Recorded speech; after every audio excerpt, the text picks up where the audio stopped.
Hey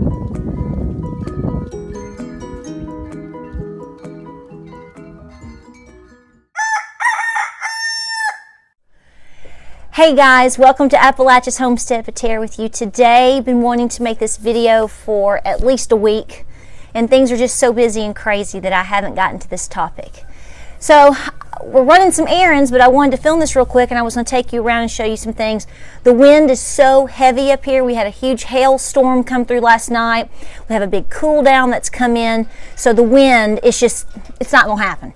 So I thought, where can I go? I didn't want to go in the barn because Lord knows you can't hear me there, and my kitchen's a mess. So I came out to our storage area, and the door's been open.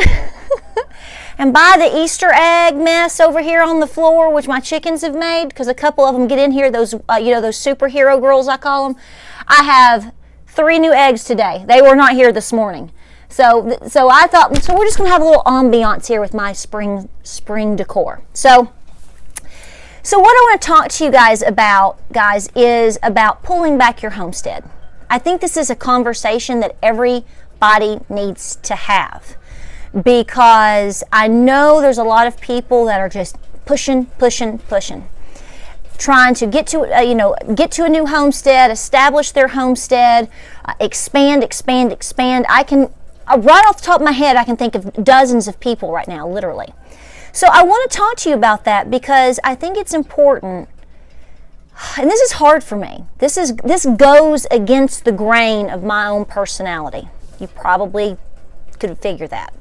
So because I'm so when I set my mind that I want something or that I'm going to get something done, it has to. I'm going for it. If it doesn't work out, I accept reality, but I have to know I tried. So here's the deal. So this time last year, I was being told by 2 very good homesteaders, you really should think about kind of not quitting, nothing like that, but maybe on a season or 2, just kind of slowing down a little bit. You got a lot going on. And all of these things are true. And of course, I laugh and I would just, shake it off, and not that it didn't offend me or anything. It was just like, how that goes, right? Well, then, to give you a little history, early last summer until fall was crazy. We lost several people in our family and close friends of the family. We had 3 deaths in 6 weeks. We had a very hard summer with heat. We fell into a drought, as you know, through the fall. And then, of course, you know about my husband. So if you don't know, he fell into congestive heart failure. He was diagnosed with that on September the 14th. So you make all of these plans and you're doing all of these things and you're expanding your homestead and all of these things are great. You should always have ideas and plans and goals, okay? I'm not saying not to do that. But every few years, I'm going to tell you right now, if you go really hard at it for 3 or 4 years, I don't think now that it's a bad idea to pull back a little bit. And I've had to psychologically come to terms with this whole notion. It's kind of like, I was getting hints that this was going to have to happen, and I didn't take it serious. And so it's like circumstances, life, and God says, okay, well, we're going to show you. This year, my homestead, I'm calling it the great pullback, but I'm pulling back only in certain things that you've seen me do. That doesn't mean that I'm not going to be doing other things. I'm not going to have a massive garden down there this year. I cannot tell you how weird that it is for me that here we are pushing the end of March and I don't have potatoes and peas and things going yet. Okay, that doesn't happen. It's just not going to happen this year. So the goal was originally that garden down there, the big, the huge garden is going to rest. I may put some things in the corner, just with some heights, some trying out a new corn and some sunflowers, but it's not going to be major. And I was going to move everything up here and literally cut an entire new space. No pulling back was planned. Milking, multiple dairy animals, multiple gardens, multiple canning. Just ignore him. All of these things were all happening.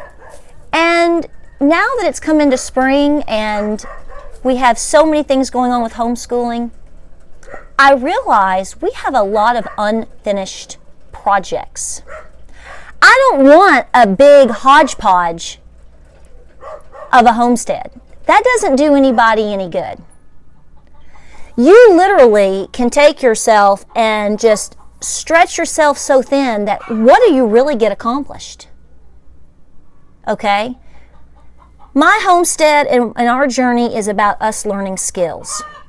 I'm pretty confident and pretty comfortable with my ability to plant and grow potatoes, tomatoes, and beans, and a lot of the things that we have as our main staple of food. So we're learning our area still, we're finessing our skills still, but what I really want to focus on is making all 4 corners of my homestead connecting.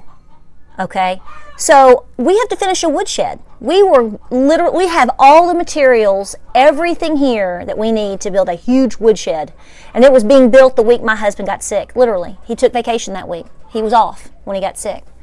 That's not been completed.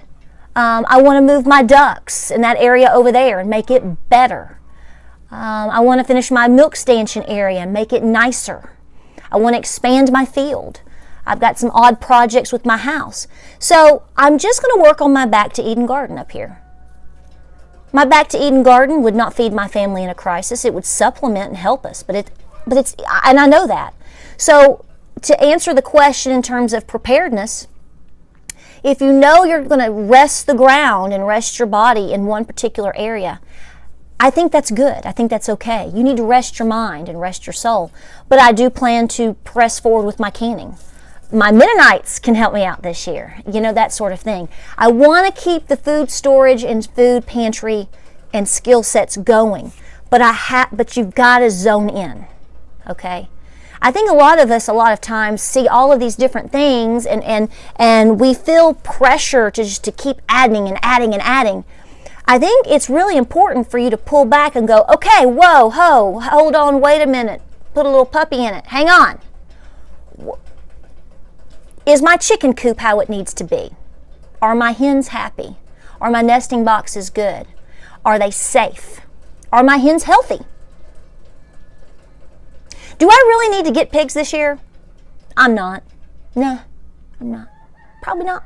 Why would I get more pigs? Because see, I got 2 pigs. I had 776 pounds of pork and we still have a bunch of it. And we're taking a steer this year. We have a steer. So I'm probably not, come August, if I've got a baby pig, I know. Shh. But I'm saying right now, I'm like, it is okay. I give myself forgiveness.